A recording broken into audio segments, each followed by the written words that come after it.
What's up guys, and see with the Centaur Yang here. Hello Donna. Anyway, sorry it's been a while. I haven't made a video in about a week and a half. I went to Olympia this past, actually 2 weekends ago. Olympia was pretty awesome. If you go on my Instagram, I got a picture with Simeon Panda, and he looks natty, so I don't know what everyone's talking about. Mike O'Hearn, who also looks fairly natural. I mean, he's an old guy, he works out a lot, so I don't know what all the hate's about, but anyway, Olympia was fun. I only went to the expo, I didn't go to the show, so that happened. And also, I mean, I've been still training. I have my show coming up on October 24th in Canada, and then November 13th and 14th in New Jersey, but you guys know about that. Anyway, the subject of this video is going to be about a few things about adding variability to your training. In this video, that is going to be going probably on this side of me, to my right. That'll be over there. I'm going to be squatting, sumo deadlifting, and doing some GHR work. If this video is too long, I may add in some extra footage, but that's what I'm going to be doing. Now, the reason I'm talking about variability in your training is this. What's been happening to me as of recently, actually a few weeks ago, was my hips started to really hurt. And doing sumo deadlifts weren't going, at that time, they weren't the greatest for me.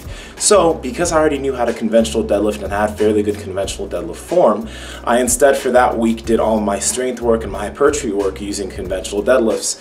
And that week of doing just conventionals allowed my hips to recover enough to allow me to sumo deadlift once again. The same kind of thing goes with my squat. In my earlier cycles of training, on certain days like my hypertrophy days, I would high bar squat, whereas my strength days I would do low bar squats. And actually I would sometimes go as far as switching these week per week. So on my strength days on 1 week, I would do high bar squats, on my hypertrophy days I would do low bar squats, and the next week on my strength day I'd do low bar squats, and my hypertrophy day I'd do high bar squats. So that as time went by, both of these techniques and the skills and the volume that I can handle with both of these lifts would increase, hopefully in a linear fashion. So I've been noticing that that has helped me a lot at this stage of prep, since everything's creaky, everything kind of hurts and I'm not as strong. When I really need to tap into being able to do something else, it's really easy for me to do, which is why I think that as a lifter, some of you guys are lifting for just to get bigger, some of you guys are lifting so you can get stronger and potentially do a powerlifting meet. It's a really good idea to be able to have different skill sets in terms of your lifting. So knowing how to high bar squat and knowing how to low bar squat, and even knowing how to front squat. So if there's ever a cycle of training that you wanted to focus on quads, you didn't necessarily want to do your high bar squat, you could do front squatting too. Same thing when it comes to deadlift. Maybe there's a time that you're reaching a meet, right? And maybe your hips are just not feeling it and you feel like crap. But if you know how to conventional deadlift and you can progress that in a fairly quick fashion when you're peaking, you can switch from doing sumos to conventionals in a very short amount of time. And on meet day, you could potentially just pull a PR in a conventional deadlift. Mark Bell has said that he's done that before. So, there are a few other things in terms of adding variability to your training that is probably a really good benefit. You can vary your volume, you can vary your frequency, you can vary your technique like I just talked about. So instead of doing high bar, you could do low bar. There's a lot of things that you could vary in terms of your training. And another reason that it's probably a really good idea are because of two things.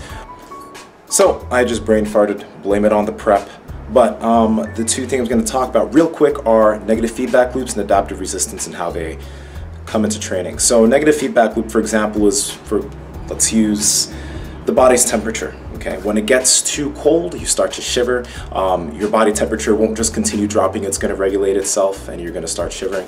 When you get too hot, you start to sweat, and then your body's temperature is going to regulate again. So when it comes to lifting and negative feedback loops, let's look at gaining strength. Or actually, let's look at gaining muscle, for example.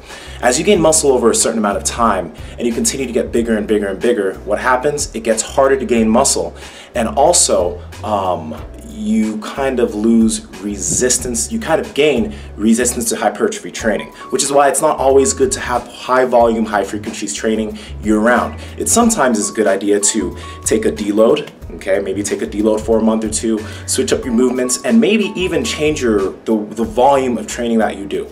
So instead of training for high volume and high frequency in terms of hypertrophy, maybe you'll have this training cycle that you do minimal hypertrophy and a lot of strength work, so that when you come back to that hypertrophy training, it'll almost be like a novel or a new stimulus. Now, when we think about this, that's also where adaptive resistance comes in, because as time goes by again, you adapt to the sort of training you do. So it gets harder and harder for changes to be made or gains to be made, because it's not a new stimulus anymore. You're getting too used to it, and people like to use the term muscle confusion, even though this is actually what it is, but that's ideally what you want to do.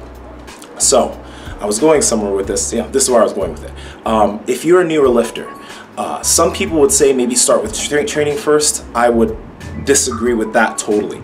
I would say maybe you should focus on hypertrophy, start gaining muscle, and then when you get to a point where it starts getting harder and harder and harder to gain muscle, or a good sign is that your DOMS, or delayed onset muscle soreness, if your DOMS become less frequent, okay, change your intensity of training to maybe start focusing on a bit of strength while not totally taking out hypertrophy, lowering your volume in terms of hypertrophy and increasing a bit of intensity in terms of strength for a few training cycles, focusing on that. And then when you come back to hypertrophy training, you will probably be able to, in a short period of time, be able to gain more muscle in that period than you would have if you were continuing to train forever or for 8, 9, 10 months in a hypertrophy phase.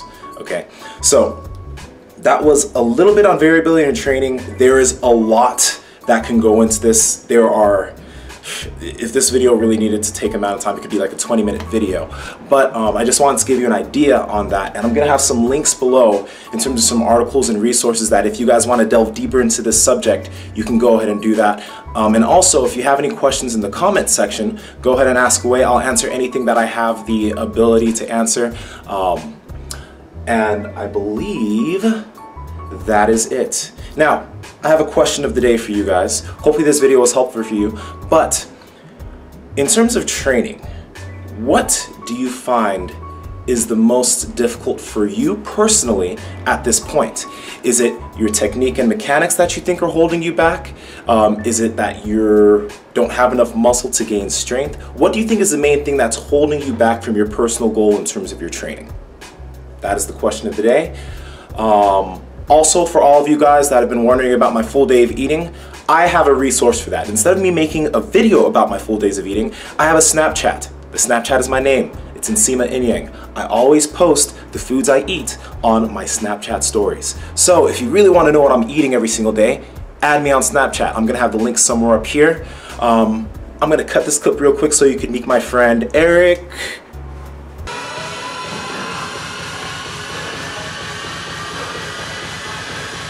So guys, this is Eric.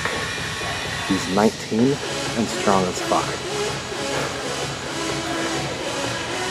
Let's go.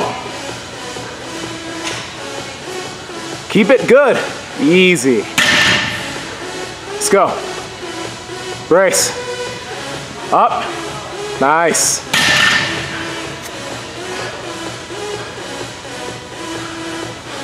Come on, you got this. Up. Easy. And you had like one. What's up guys, this is Eric. He's freaking 17 years old and strong as fuck. Eric, what is some advice you give for young lifters? I'd say some good advice. You learn good form. Okay. And focus on your own goals. Don't compare yourself to other people. Perfect. Because at the end, cliche as it sounds, it's only you against you. And most importantly, have some good accessories. Awesome. What's your channel's name?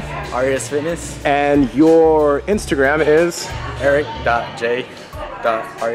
Okay, once I make this video, all this information is going to be right above Eric's face, or maybe right to the right of Eric's face, right around there.